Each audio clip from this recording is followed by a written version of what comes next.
Professor Ismatullah Khan जैसे लोग मुद्दतों बाद पैदा होते हैं। ये वो घराना है, हशमतुल्लाह खान, शहादतुल्लाह खान, अजमतुल्लाह खान।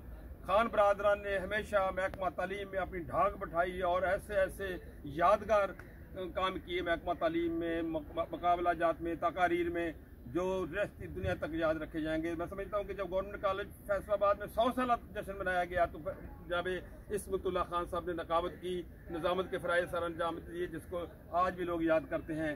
तो प्रोफेसर इसमतुल्लाह खान साहब ने लेक्चरर की हैसियत से गवर्नमेंट कॉलेज से अपनी पेशा वराना सर्विस का आगाज़ किया ज़िंदगी का और प्रिंसिपल के अहदे पर जाकर रिटायर हुए।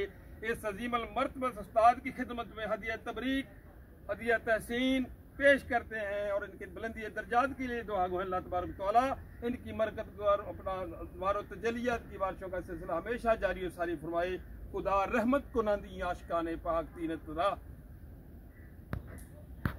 जी बिस्मिल्लाह होगी मेरा मुकम्मल कल करना बहुत ज़बरदस्त।